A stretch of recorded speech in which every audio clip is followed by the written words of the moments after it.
Please welcome acclaimed film and television actor Hugh Bonneville. Thank you. Thank you, ladies and gentlemen, for that warm welcome. Christmas is, of course, a time for celebrating new birth. It's a time for family, for giving. And in my house, anyway, we always raise a toast to absent friends, to those we have lost.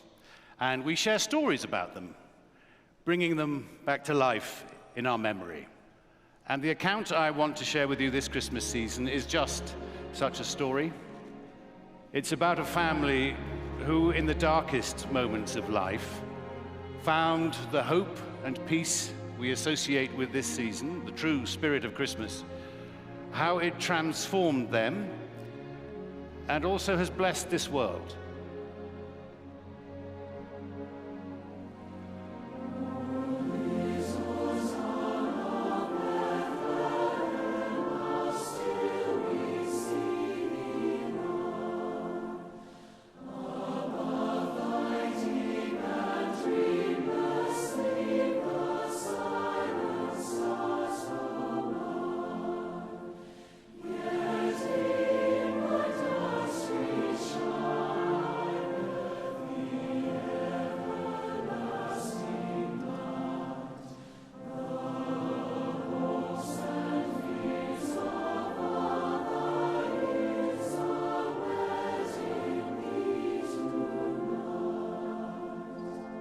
In mid-November 1873, an ocean liner, the Ville de Havre, set sail from New York bound for France, with 313 passengers on board.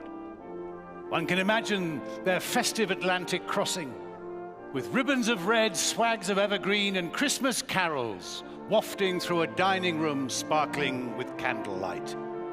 In a few days, they would make landfall in Europe, just in time for Christmas in Paris. Anna Spafford and her 4 little girls were among the delighted passengers. They had come from Chicago. Annie, aged 11, Margaret Lee, 9, Bessie, 5, and little Tanetta, aged 2. Their father, Horatio, had intended to sail with them, but was detained on business. Not to worry, he assured his wife and children.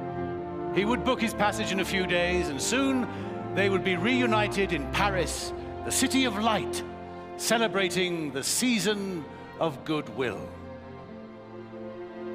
And goodwill is what they needed. 2 years earlier, the Great Chicago Fire had all but destroyed Horatio's business interests. So this journey was intended to restore hope and bring healing into their lives. Once on board the ship on the evening of November the 22nd, Anna and her girls knelt down, said their prayers, and fell asleep, dreaming of the Yuletide festivities to come. But at about 2 o'clock in the morning, they were suddenly jolted awake in their berths. Despite a clear, starry sky, the Ville de Havre had inexplicably collided with the Loch Earn, an iron-hulled Scottish clipper. Lifeboats quickly filled with people. Many passengers leapt into the icy waters. Anna tried desperately to keep her children together, but the 2 eldest became separated in the confusion. Just 12 minutes after the impact, a wave washed over the deck, and Anna was drawn under, together with her 2 youngest daughters. She held on to 5-year-old Bessie until her strength gave out. Her last memory was of 2-year-old Tanetta in her lace nightgown, torn from her grasp, getting smaller and smaller, until she too finally disappeared. Later, the crew of the Loch Earn found Anna unconscious, floating on a wooden plank. When the ship docked in Wales, Anna sent a telegram to her husband. It read, saved alone. What shall I do? Horatio immediately sailed from New York. He wrote to a friend, "There is just one thing in these days that has become magnificently clear. I must not lose faith." 4 days into his voyage, on a Thursday evening, the captain summoned Mr. Spafford to the foredeck. By the crew's calculations, they were nearing the very place where Anna's ship had gone down, taking with it their 4 daughters, now resting some 3 miles below. But Horatio refused to look down. "I did not think of our dear ones there," he later recounted. Instead, he gazed out across the rolling waves and up into moonlit sky. There and then, he began to formulate a simple expression of his faith, a verse that would become a hymn. "When peace, like a river, attendeth my way, when sorrows like sea billows roll, whatever my lot, thou hast taught me to say, it is well. It is well with my soul." Only a few weeks earlier, in the same place on the open sea, Anna had experienced a similar awakening. After her rescue, when she'd regained consciousness, she was overcome with despair and simply wanted to throw herself back into the ocean. What was life worth now? What could it ever be without her children? But then, it was as if she heard a voice in her mind and her heart. "You are spared for a purpose, Anna. You have a work to do."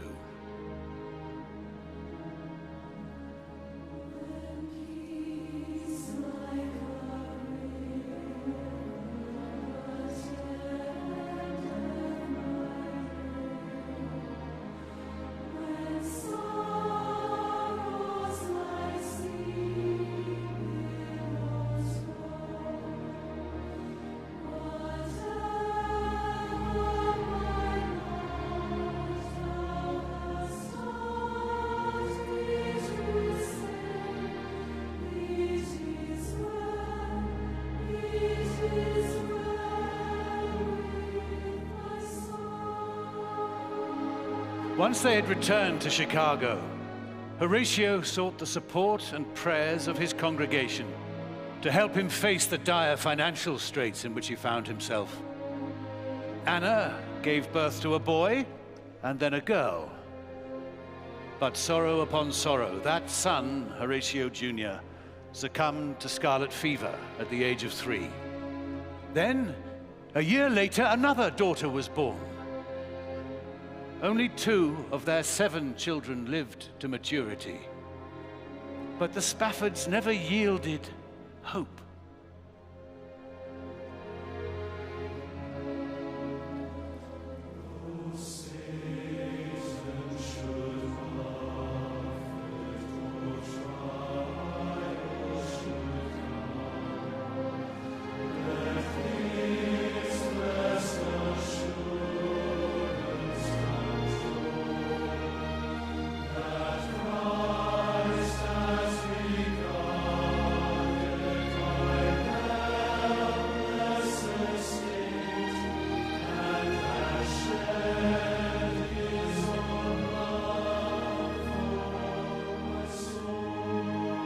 Through that harrowing Christmas season of 1873, the Spaffords became even more certain that God loves all his children, whoever they are, and whatever tribulations they may suffer. In 1881, the family moved to Jerusalem and established there an American colony not far from the little town of Bethlehem, we celebrated Christmas. Although deeply religious, their purpose was not to proselytize, but to serve people of all backgrounds, relieving the effects of poverty, disease, and strife wherever it was found. 7 years later, Horatio himself died. Grieving once again, Anna Spafford had every reason to give up, but she did not. Every life has contradictions and imperfections, and hers was no exception. But when it mattered most, in her most profound spiritual crisis, when all seemed lost, Anna found the strength to move forward and to turn outward, to continue the work she and her husband had begun. And the seed of service which they had planted bore sweet fruit indeed. In time, their daughter Bertha expanded the Spaffords' humanitarian work with the simple intent of rescuing those who had experienced the shipwrecks of life as they had. During World War I, she led the way in organizing soup kitchens for refugees. She also oversaw hospitals for wounded soldiers on all sides of the conflict. One Christmas Eve, on her way to Bethlehem, Bertha met a Bedouin man, his ailing wife, and their newborn son traveling to Jerusalem by donkey. Later, Bertha wrote, "Here stood before me a rustic Madonna and babe, and similar to Mary's plight, there was no place for them to stay." By the next morning, the mother had died, and Bertha was asked to take care of the child. She agreed. She named the little boy Noel. And within the week, she had taken in 2 more orphaned babies. And so began the Spafford family's most enduring charitable work, a hospital for children. She explained, "We make no distinction in nationality or creed, the only requirement being that people absolutely need our help." And some of the Spafford's charitable work continues to this day in the Children's Center that bears the family name.